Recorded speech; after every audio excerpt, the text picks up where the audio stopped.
Hello guys, channel मैं self Ashish from SMS Jaipur. और guys अब अपन स्टार्ट करेंगे थोरेसिक वॉल। तो इनलेट ऑफ द थोरेक्स हो गया, आउटलेट ऑफ द थोरेक्स हो गया, और अब अपन स्टार्ट करेंगे थोरेसिक वॉल। ओके,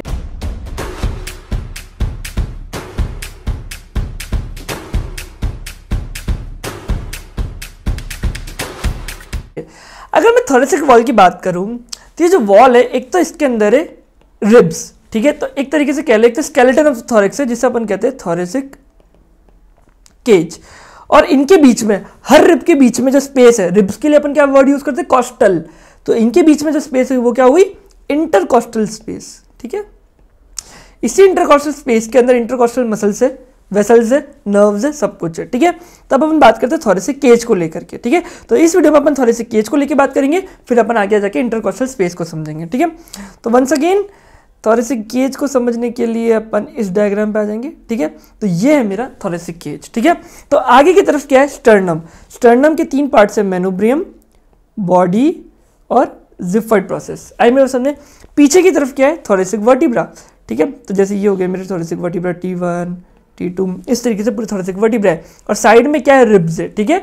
तो ये रिब 1 2 3 4 5 6 7, ये सारी रिब्स आप देखोगे, सारी रिब्स डायरेक्टली स्टर्नम से कनेक्टेड है, ठीक है। इसलिए इनका नाम है ट्रू रिब्स। क्या नाम है, ट्रू रिब्स, जो कि 1 to 7। और 8 9 10 11 12 ये है फॉल्स रिब्स। क्या नाम है, फॉल्स रिब्स। आई मेरे पास में देखो, उसमें से भी अगर मैं बात करूं 8 9 10, ये तीनों इनडायरेक्टली स्टर्नम से अटैच्ड है, ठीक है, बाय मेकिंग कॉस्टल मार्जिन। क्या बनाते हैं, कॉस्टल मार्जिन, ठीक है। तो ये इनडायरेक्टली स्टर्नम से अटैच्ड है बाय मेकिंग कॉस्टल मार्जिन। तो आप देखो दैट इज माय 8 9 10, ये तीनों कॉस्टल मार्जिन बना के इनडायरेक्टली स्टर्नम से अटैच्ड है थ्रू 7th कॉस्टल कार्टिलेज। तो ये तीनों कॉस्टल मार्जिन बना के 7th कॉस्टल कार्टिलेज से अटैच्ड है, जो कि स्टर्नम से अटैच्ड है, ठीक है। और अगर मैं बात करूं 11th and 12th रिब की, वो फ्लोटिंग रिब्स है, वो कुछ भी अटैच्ड नहीं है, ठीक है।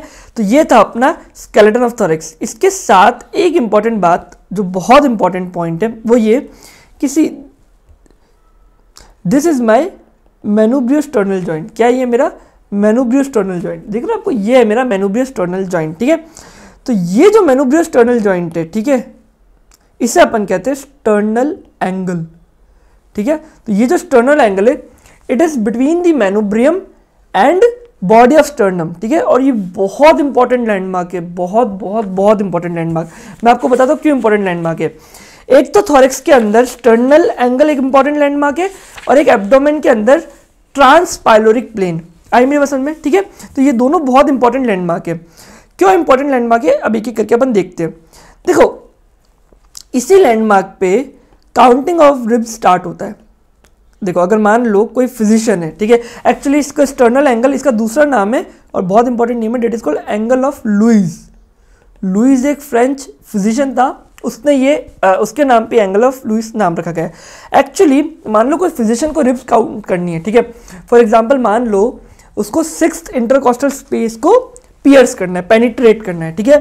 तो रिब को तो काउंट करना पड़ेगा, 6th और 7th रिब के बीच में आएगा 6th इंटरकॉस्टल स्पेस, ठीक है। तो रिब को काउंट कैसे करते हैं, जो फर्स्ट रिब होती है ना, उसको कभी काउंट नहीं करते। क्यों काउंट नहीं करते, क्योंकि वो पीछे की तरफ होती है, वो क्लाविकल के नीचे होती है, अंदर की तरफ दब जाती है।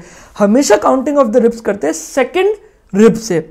और ये सेकंड रिब कहाँ अटैच है, स्टर्नल एंगल पे। देखो मैं आपको दिखाता हूँ, देखो दिख रहा है आपको, देखो ये है मेरा फर्स्ट, है ना, ये मेरा फर्स्ट रिब, ये मेरी सेकंड रिब, और ये जो सेकंड रिब है आप देख सकते हैं स्टर्नल एंगल पे अटैच्ड है ना।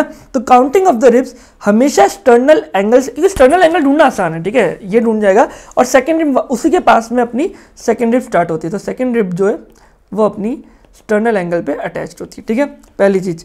दूसरी, जो ट्रैकिया का डिवीजन है, भाई ट्रैकिया